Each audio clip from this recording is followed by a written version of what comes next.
Hello everyone, it's Thursday, July 30th. Welcome back to 3 News Now for your afternoon update on the top headlines from WKYC.com and our WKYC app.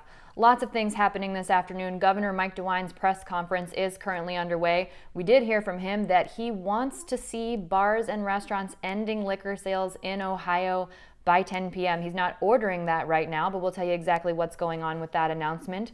We also have the new COVID-19 numbers in from the Ohio Department of Health, and we have the highest daily count that we have seen in a 24-hour period of new reported cases of COVID-19, over 1,700, and that brings us here in Ohio to almost 90,000 cases, but deaths are down. We'll break down all those numbers for you. Across the U.S., according to Johns Hopkins University, there are now more than 150,000 deaths related to COVID-19, actually more than 151,000 deaths.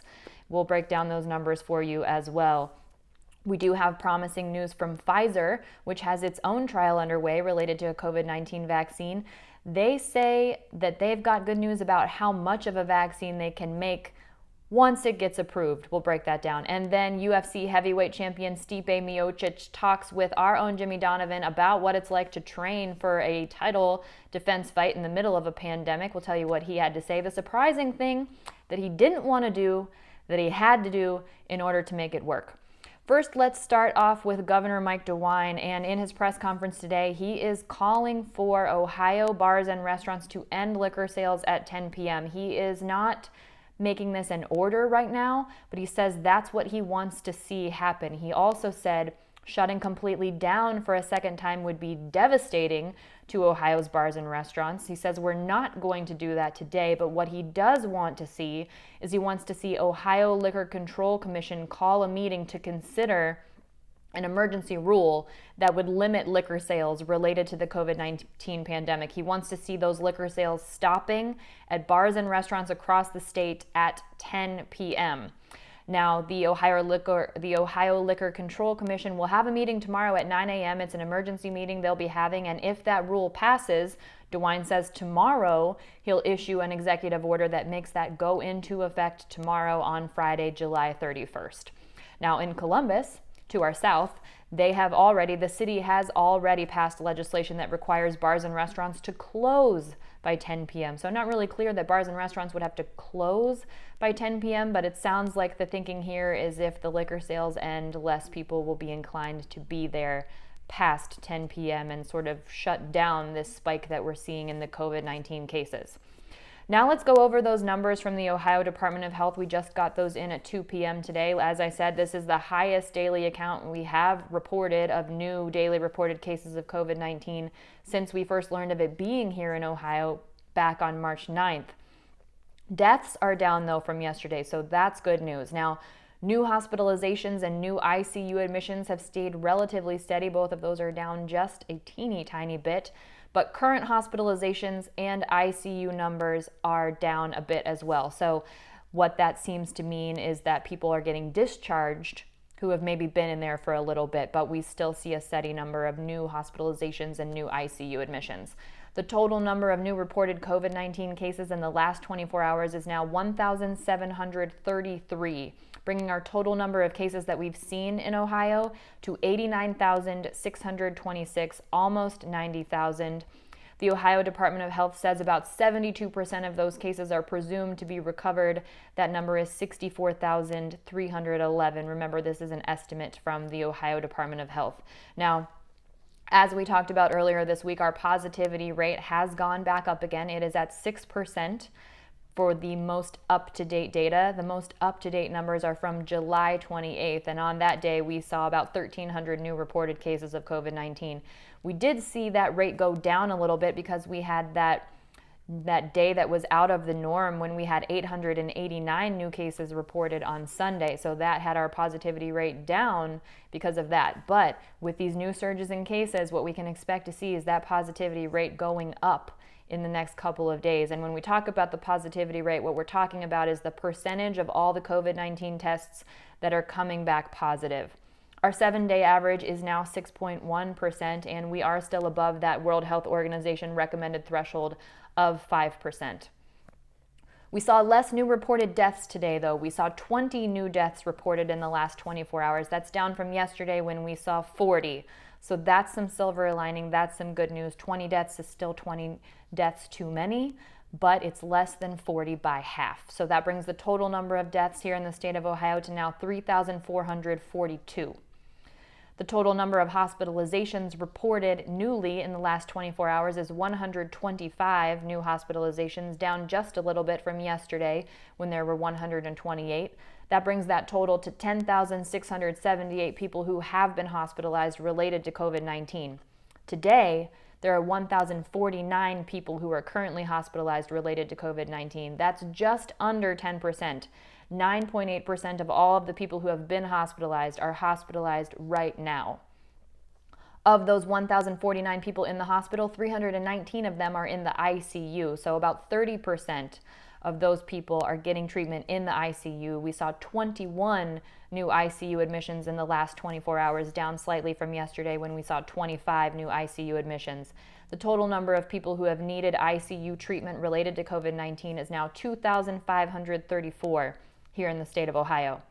Now let's take a look at the national and the global numbers. These numbers come from Johns Hopkins University. Here in the U.S., there have now been 4,461,585 reported cases of COVID-19. And now the death toll has breached 150,000. There have been a total of 151,451 deaths related to COVID-19 across the U.S., according to Johns Hopkins University. That's a total of 1,578 new deaths in the last 24 hours. That's from 2 p.m. yesterday to 2 p.m. today. If you look at the number of deaths compared to the number of cases, that's a 3.4% death rate here in the U.S.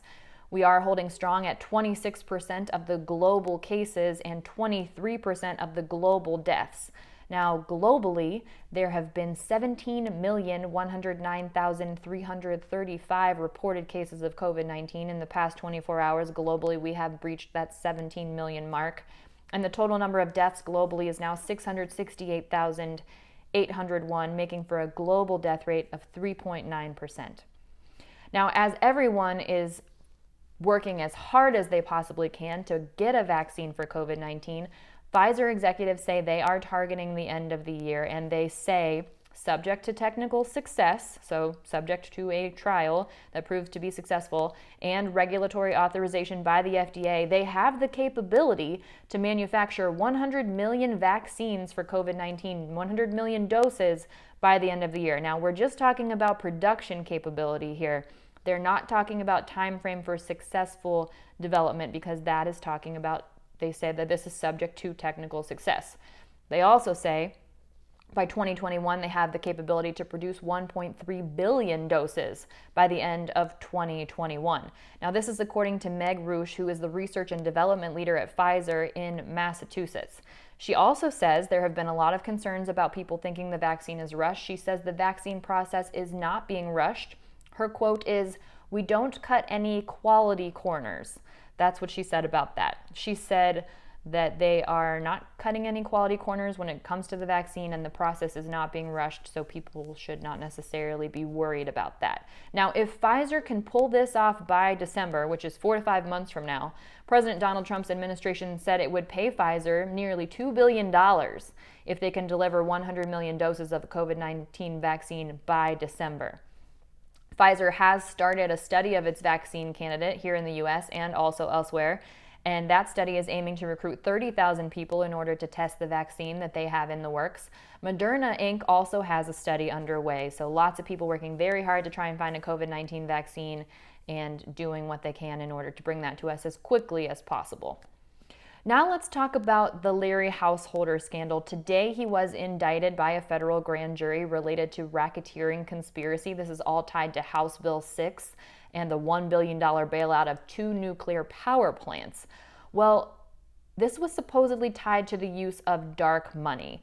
What dark money is it's money used to influence politics, and it's perfectly legal for a nonprofit organization in order to do that because they don't have to reveal who their donors are. The most common kinds of these groups are a 501c4 organization, and that's what Generation Now is registered as. Generation Now is the organization where Householder is accused of using that organization in order to get money, allegedly, from First Energy and use that money for personal things. Now, dark money itself is perfectly legal. It is written into the tax code that they don't need to reveal their donors, but there are only certain things that you can do with dark money. For starters, an organization, one of these nonprofit organizations, can't have its main purpose be a political purpose. Now, Generation Now claims that its main purpose is to promote energy independence and economic development, but the Department of Justice says that that's not true, and the organization was actually controlled by Householder. The Department of Justice also says that Householder basically used Generation Now to use some of the more than $60 million that was pumped into that organization, allegedly, by First Energy to do things like settle a personal lawsuit, pay for things for a home in Florida, and also pay off thousands of dollars in credit card debt. So that's where you get into the issue with this supposed dark money, because dark money has legal uses, and none of those are legal uses of dark money. I have an explainer for this on this for you on WKYC.com, our WKYC app, and also our WKYC YouTube page, so you can find that if you want to check it out and learn a little bit more about what dark money is, how it is, and what it can and cannot do. Now let's talk about the sports world. UFC heavyweight champ Stipe Miocic is training for his defending title fight against Daniel Cormier. He talked about that with our 3 News sports director, Jim Donovan, and how that training has been different for him in a pandemic and how he's doing something that he never wanted to do.